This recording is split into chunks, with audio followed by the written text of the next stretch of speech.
भगवान विष्णु और एक सच्चे भक्त की कहानी। एक गांव में भोला नाम का एक गरीब ब्राह्मण रहता था। उसे शास्त्रों का बहुत ज्ञान था। उसके पास गांव का कोई व्यक्ति कुछ पूछने आता था तो वह उसकी परेशानी का उपाय बता देता। और एक दिन उसकी पत्नी कहा, सुधा सुनो जी, आप जो सबको उपाय बताते हो यह सब लोगों को मूर्ख बनाते हो या इस सब में कोई सच्चाई भी है? बोला, तुम मेरी धर्मपत्नी होकर मेरी शिक्षा पर प्रश्न चिन्ह लगा रही हो। मेरी बात कभी झूठी नहीं। सुधा, तो फिर अपने लिए कोई उपाय क्यों नहीं करते? तुम्हें दिखाई नहीं दे रहा हम कितने गरीब हैं? बोला, अमीरी गरीबी की माया तो मेरे श्री हरि जाने। लेकिन एक बात है, उन्होंने आज तक हमें भूखा नहीं सोने दिया। सुधा, एक दिन ऐसा भी आएगा कि गांव में आपको कोई नहीं पूछेगा, तब भूखा ही सोना पड़ेगा। इसी तरह भोला भगवान विष्णु की भक्ति में लीन रहकर गुजर बसर कर रहा था। तभी एक दिन उसके पास एक सेठ जी आए। उन्होंने कहा, सेठ जी, भोला मेरे पास बहुत पैसा है लेकिन सुख भोगने के लिए संतान नहीं है। मेरा क्या कसूर है जो मुझे संतान का सुख प्राप्त नहीं हो रहा है? भोला, सेठ जी, आपके पिछले जन्म के कर्मों के कारण आपके घर में संतान नहीं। पिछले जन्म में आप एक शिकारी थे। आपने एक चिड़िया को मार दिया था। वह अपने बच्चों के लिए दाना लेने गई थी, जिससे उसके बच्चे भूख से तड़पकर मर गए। इसी कारण इस जन्म में आपको संतान का सुख नहीं मिल पाया है। सेठ जी, पंडित जी, कोई तो उपाय होगा। भोला, सेठ जी, जब आपके पाप कर्म समाप्त हो जाएंगे तो आपको यह सुख मिल सकता है। इसके लिए इंतजार करना होगा। सेठ जी, मैं आपका घर धन से भर दूंगा, किंतु मेरे घर में संतान होने का उपाय बता दीजिए। यह सुनकर भोला को गुस्सा आ गया। उसने कहा, तुम मुझे धन से खरीदना चाहते हो, चले जाओ यहाँ से।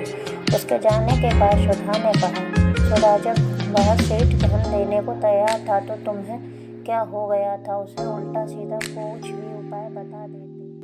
भोला, मैं श्री हरि का भक्त हूँ, झूठ बोलकर पाप की कमाई नहीं कर सकता।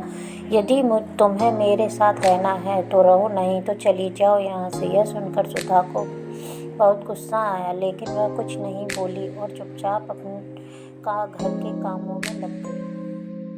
जिस दिन से वे सेठ जी गए उस दिन से गांव वालों ने भोला के पास आना बंद कर दिया, क्योंकि सेठ जी ने पूरे गांव में जाकर कहा कि वह लोगों को मूर्ख बनाकर पैसा ठगता है। ऐसी बातों को सुनकर गांव वाले भोला का विरोध करने लगे।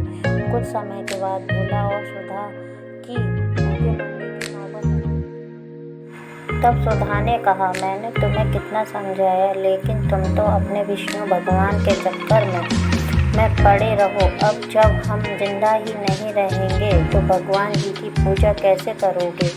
कुछ और दिन बीत गए। अब दोनों से उठा भी बैठा भी नहीं जा रहा था।